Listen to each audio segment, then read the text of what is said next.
A very good afternoon to you. My name is Mark Drax, speaking to you again on behalf of SASH. And this afternoon, I have the deep pleasure of talking to an old friend of mine called Marcus Earle, who runs the PCS Treatment Center in Arizona. Have I got that right?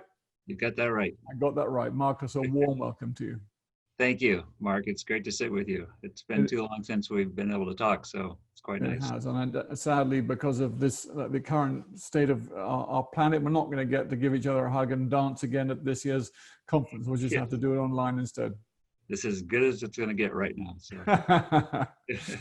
Well, look, this is an opportunity for you to share all about PCS, and we're going to put this on our website and use it to help market you. So I've got a few questions I'd like to ask you and get talking about PCS. Is that all right with you? That'd be great. Thank you. Fantastic. Well, look, let's kick off with this one. What makes PCS unique in the industry? What do you think makes it unique? You know, I love that question because, you know, we start to think we're unique and then we're perhaps not. And so what I do describe as unique to us is the number of individual hours that clients get. So they will start on a Saturday. In the following Saturday, in that period of time, they get 65 hours of client contact, therapist client contact. And of that, there's around 35 hours of individual work. And so that, I think, is unique in our industry to have that kind of focused time, you know, just one-on-one with the therapist. And so that's, you know, blended in with doing group work. And so that balance between still about equal number of group hours with individual hours, and so that they're building a relationship with their peers and they're building a relationship individually with their different therapists. And I'd say the additional uniqueness is that a client in their individual therapy will still meet with 5 to 6 different therapists. A lot of people are surprised by that and somewhat doubtful whether that can be effective, and understandably so. You know, how do you maintain continuity, you know, from session to session, so you're not recreating, you know, the story and just repeating things. And while that certainly is true in the first couple of days with the repetition of story, it doesn't take long before it starts to build. And our therapists do, I think, a wonderful job of communicating with one another. So their story chases them throughout the week, and it builds. And the nice thing about having different therapists is you're not getting and you're not receiving one person's perspective. You're getting a lot of different perspectives, and that can be overwhelming. And that also works in our favor because the overwhelm, I think, keeps clients off balance. And so it's hard to kind of collect and go back to the old ways. I've adapted and coped because you're constantly getting stretched. You're constantly getting a different perspective, or perhaps a different modalities being used with you. And so I think it's quite nice in the way it builds and evolves over time. And clients find, we really get feedback frequently that they're amazed at how well we communicate to one another, and how do you know ahead of time where I was just the previous 5 minutes ago, you know, and we're starting up now. So I think that those are the things, you know, that make PCS unique, is the individual time and the communication between our staff, and then the multiple therapists they're meeting with. Marcus, thank you. I'm going to let the viewers in on a little secret. You were so gracious to me. You gave me the chance to come and intern with you several years ago now, when I was trying to get my feet under the table and figure out what I wanted to do in the mental health industry. And I spent a week with you shadowing one of your clients. Let's call him Bob. And I learned more from watching how you guys looked after your clients and how clients reacted to you, and the different perspectives you've just spoken of. I think I learned more interning with you for a week than I did in months of other places, because the intensity of therapy so impressed me. And I felt like I was getting therapy, and all I was doing was shadowing one of your clients. Yeah. But it was an incredible week in my life. So thank you for that. And I echo all you say. You're welcome. And it's sure great having you. So thank you. The next question I've got here talks about therapeutic modalities. I mean, you've shared about what I think does make you unique, and that how you see so many different people through a week. But are there any specific modalities that you would like to let people know that you utilize, that your therapists employ in their work? Yeah, it's certainly a trauma-based perspective for us, and so historically we've always had a systems mindset, and so I think that's reflected in our treatment model. And so we have different therapists involved. So there's a treatment system, that's involved with the client, and we're also paying attention to the context the client comes from, family members, work, just all these different things that impact us as an individual. So that's at our core is systems model. Now, as time's gone by, we have these different ways of treating trauma. Back in the good old days, we still use Merrill and Murray's model, which is just a brilliant model, I think, in thinking about trauma. That we have a wounded part of us, we have a part of us that's coped, and then we have this original part of us, and that's been furthered by other theoreticians since. But her model continues to be just easy and simple and very useful for us. And so use imagery and hypnotic things and or techniques, and that was a lot of our work historically. Now with the onset of EMDR and somatic experiencing and those types of modalities, we've added those and wrapped those into it. We also have psychodrama as part of our process, and that's been actually throughout, and that's a really nice group model. So I think those are our core modalities, along with normal cognitive behavior and all that kind of stuff. But those are things that seem to create the greatest shift. Is helping people to have a good basic understanding. Okay, this is what's going on, so that they can settle back into, okay, that makes sense, and then use these different modalities to help them move through their traumas. Marcus, how do you think you incorporate sexual health specifically into your work, bearing in mind SASH stands for the Society for the Advancement of Sexual Health? How's that factored into your treatment process? Yes, it's such an interesting question, and I'll try and keep it moderate in length of response. I know we could talk about it. And I was on the board when we were the National Council on Sexual Addiction, and then part of that transition, and all kinds of mixed feelings about changing that. I think it was born from this awareness in the field that we were focused too much on the problem and on really a sense of pathologizing sex. And, I think a lot of people in our field recoil against that. And yet I do view that as where we've been. I don't think it's currently where we are or where we're headed. And so it's been quite nice. Like I'm currently working with ASEC to get my sex therapist certification, because I wanted to open my eyes to just a broader perspective, because I was aware of how much of tunnel vision I developed, about sexual behavior, and discouraged that I let that happen, and yet I did. And so where we've gone is, I'm getting this education. My dad has that in his background as well. And then we had, I brought in Doug Brown Harvey, and I was talking to you as we were talking about just before we started this, and he's developed a model that I find helpful, because he has 6 principles of sexual health, and the first is consent, and so it's this idea that, you can't have sexual health if you're not both agreeing, to it. And then the second is it's non-exploitive. So nobody's being taken advantage of, in this engagement between people. There's protection from HIV or STDs, STIs. And so it's safe in that regard. And then there's honesty. So this idea that, I'm going to tell you the truth, and not hide things and be deceptive and lie. So, I'm being upfront with you. And then shared values, so are our values aligned? And if not, then we need to talk about, where they differ, and what that means to you, what that means to me, that they differ. And and can we go forward, with different values, and then also that it's mutually pleasurable, so that we're both enjoying this process, not just one and the other's just going, get this over with.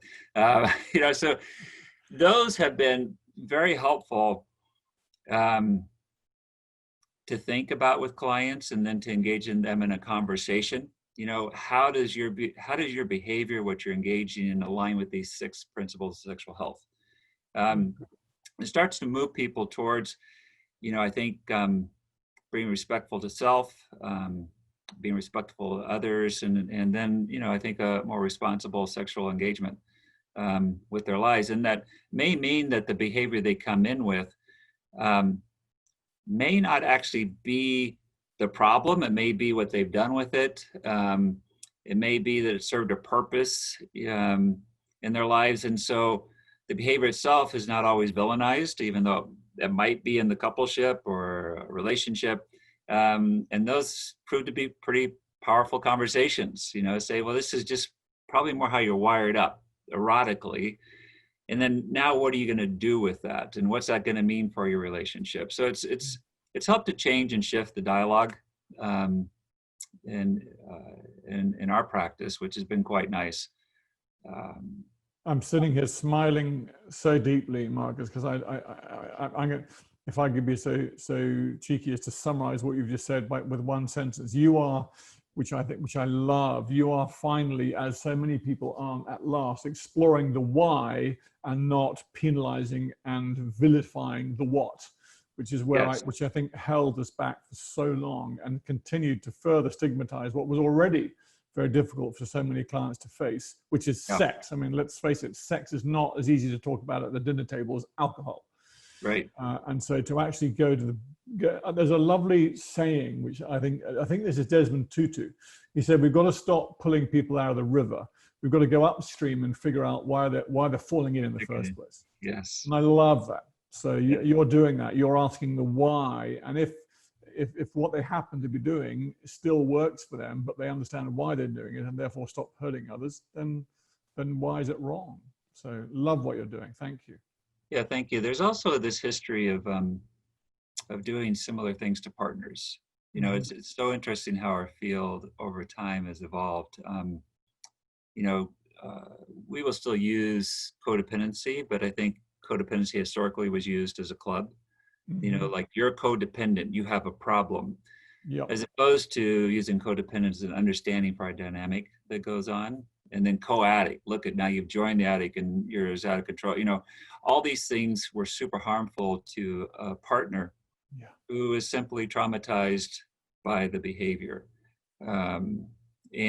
Because if you're in a marriage and it's going well enough for you and you think it's actually going well, and then to find out that somebody's been doing something secretively, it breaks all the principles, we just talked about, then that's devastating, and so I think we were too quick to label, and in a sense, give the impression, what's wrong with you?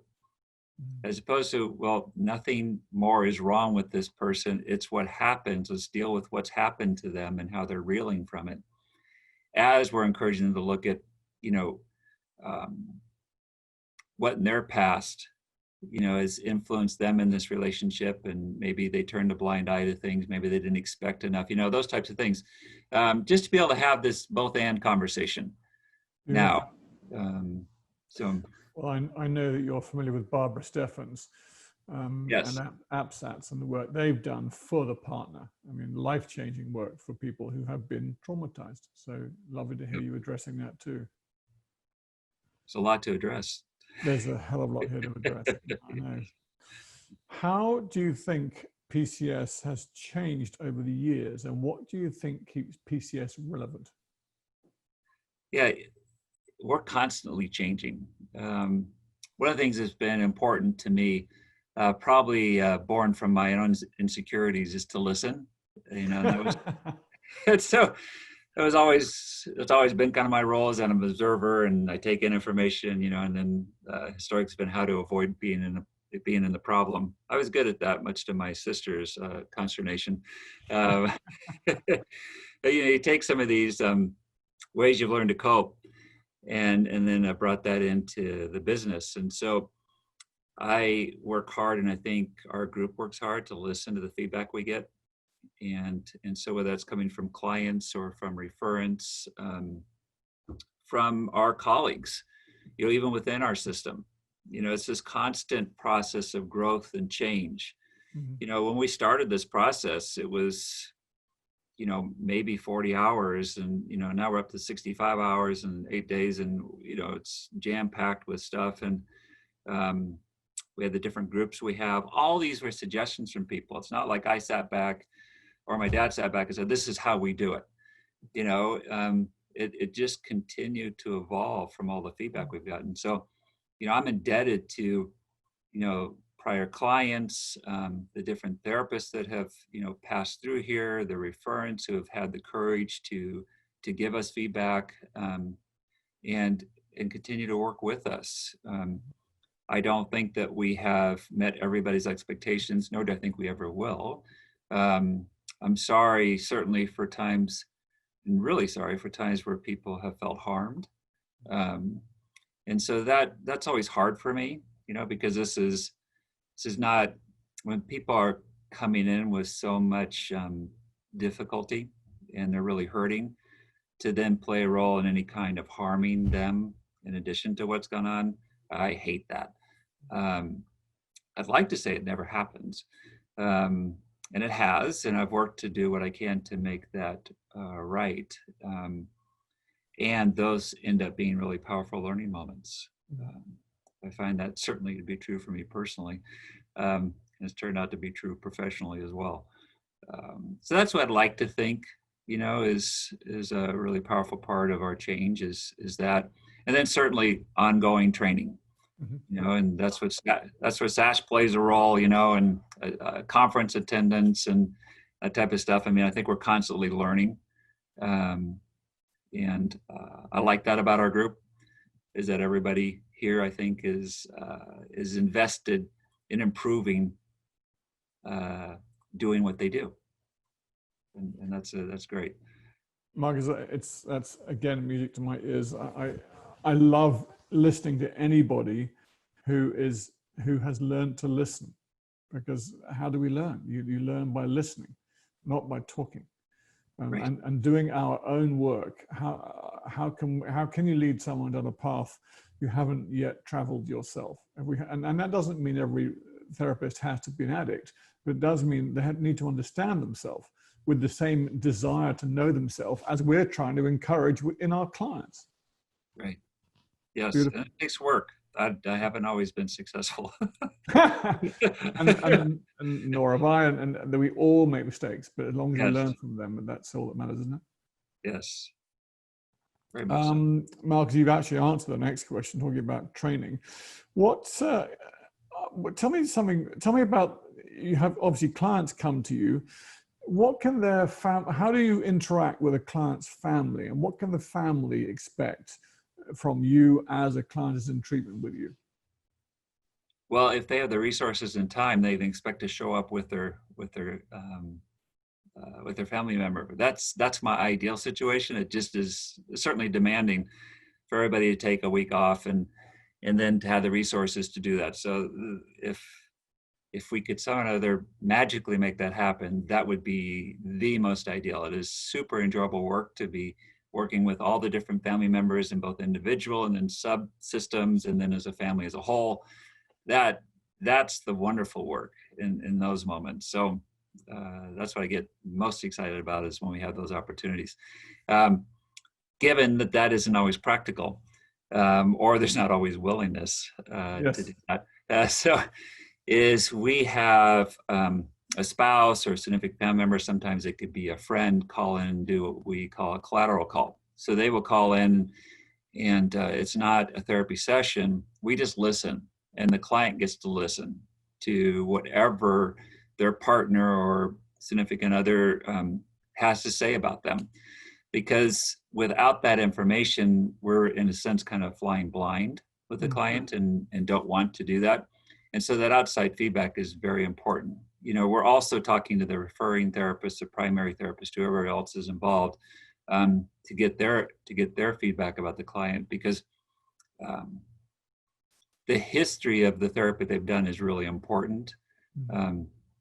And we continue to work on that, on the communication. I think we're doing pretty well with that, and I want to continue to improve that.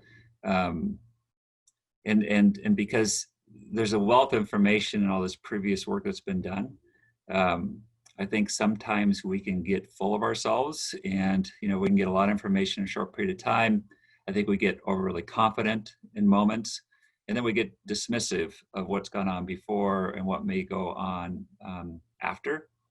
And I'm not happy about that. I think it's part of human nature that happens. And so it's something I continue to watch and monitor, is that we stay connected to our humility, and not to get caught up. I love getting excited about the transformations that happen, and I love celebrating that. I love our therapists being confident about what they do. Those things are wonderful. And, it has to be complemented with, goodness gracious, they've done all this work ahead of time. This therapist knows them better than we do. We might learn some additional things, but we don't know them better. And so it's working on that partnership. And we are ongoingly working to be rigid. COVID's thrown a few curveballs in this, but is we don't continue with clients unless the referring therapist says, I want you to continue in this way with them. So like with local clients, I may refer them into a group, but our clients don't know that's a possibility. And so that's important, really important for us. It's a no, and to keep it simple that way, because they already have a professional they're working with, and that person can do the ongoing work with them. Marcus, thank you. I mean, I know I don't have to tell you this, but viewers might need to know. I think that the family element is critical. Yes. If Daniel gets sent back into the lion's den, he's going to get bitten. So if we can get to the families and help them understand that they might just have a little part to play in this, then so much the better. Because as you say, sometimes there's no willing, because they just don't think they have a problem, which of course means they probably need help more than most. But that's fine. If they're not going to entertain it, then all we can do is try and help the identified patient. But it certainly helps to get the family involved. Yeah, 100%. Marcus, so I'm sort of jumping the questions here because you've talked so much already and you've answered some of these, but I'm going to come to the last question now, really talking about the greatest challenges PCS faces in the world. And a question I've asked a couple of other people is, what are your greatest, what do you think are the greatest challenges that you face? But also, can you see any benefits to have come from the last extraordinary 6 months of all our lives because of COVID? So what are the challenges you face, and what might have been moved further along or even helped, dare I say it, by COVID? Right. So specifically related to COVID, fatigue. And so a consequence, was having to redevelop all our programming to deliver it online. I don't ever want to do that again. Got you. And then the flip side to that, because there's always another side, to the problem, is the accessibility that created. I was blown away with how effective it continued to be. That really did shock me. I was tremendously relieved with how effective we could still be doing things online.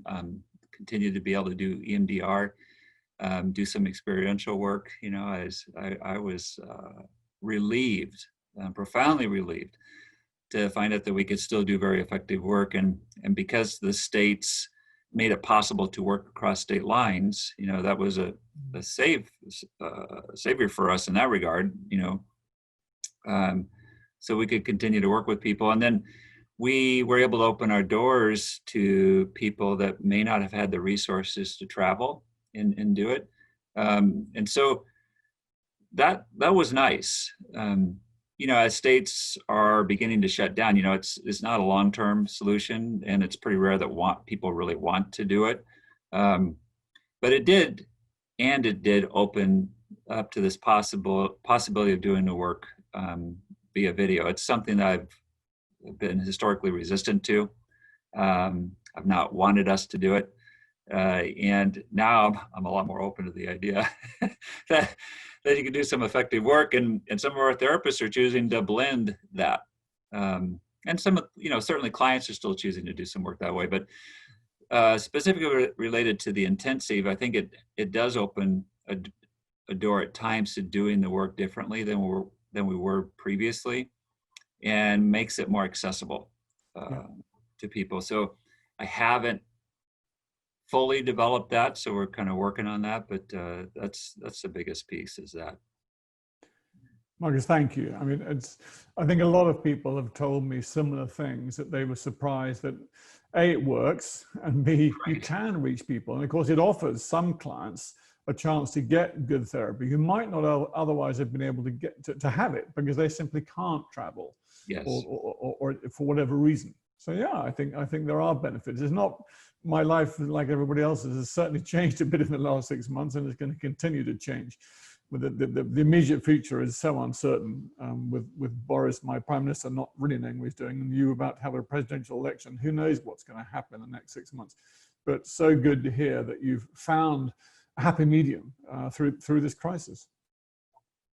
Yeah, it's been really nice in that regard, and the other piece is how life has slowed down.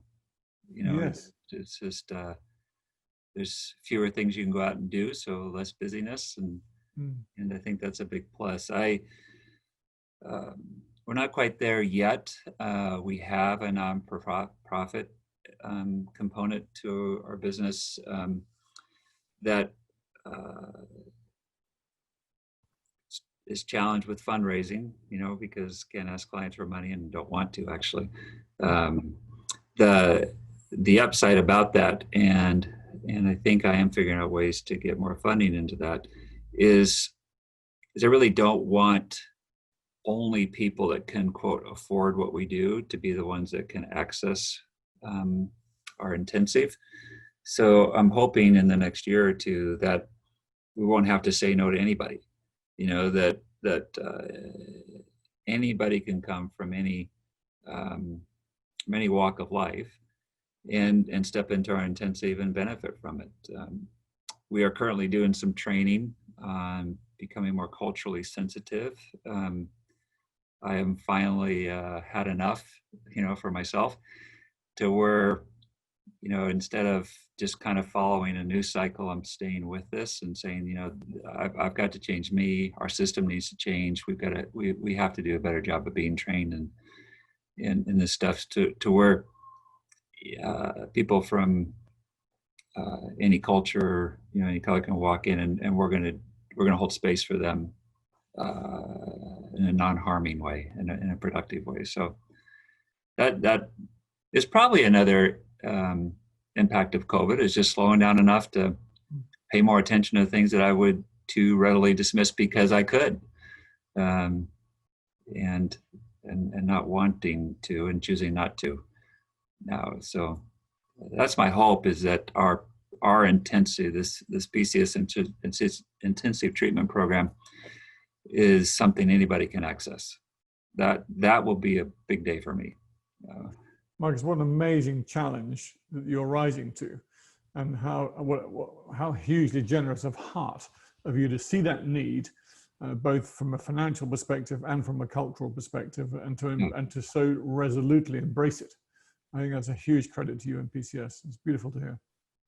Well, if we do this 2 years from now and I haven't arrived, then that'll be a hard conversation. I'll get back to you on that one. All right, perfect. Marcus, it has been such a pleasure Thanks, talking to you. I mean, I've known you now for several years. Yeah. See you each year at SASH. Wish I saw more of you, but it's been such a pleasure. Any closing words? No, I'm grateful that SASH is staying the course. One of the things you and I were talking about and have talked about previously is it's an organization that has this unique position. You know, it's not just sexual health, and it's not just sex addiction. It's looking at this mixture of what it is to be a human being and struggle with your relationship with sex and sexuality, and how do we work with that? What are all the different ways we can view it, describe it, and then work with it? And that is unique in our field, to have an organization that is willing to struggle, you know, with being in the middle, and because that isn't something that we as human beings do real well. And so it's not surprising, you know, it's a harder path for an organization to take. And yet I think it's the great path to take, is provide a conduit for people from all different kinds of perspectives to come together and talk and learn from one another. It's awesome. Margaret, thank you so much for your support. Your PCS's support has been unswerving, and thank you for identifying that. Yeah, we're doing our best, and we certainly intend and hope to grow the organization in the years to come. But with people like you, we've got a good chance. Yes, absolutely. Thanks, Mark. Because it's been such a pleasure. I'm very sad I'm not going to be able to give you a huge hug, because you're almost as tall as me. Almost. Almost 6'8". Not many people are, but, but hey, another year, maybe next year, if we get a live conference, we're hoping it will be back in Seattle. So maybe see you then. But if not before, awesome. Thank you, and see you online in a couple of weeks. Okay, thanks, Mark. Take care. Mark, it's been a pleasure. Thank you so much. Take great care out there. Okay, bye-bye. Bye-bye.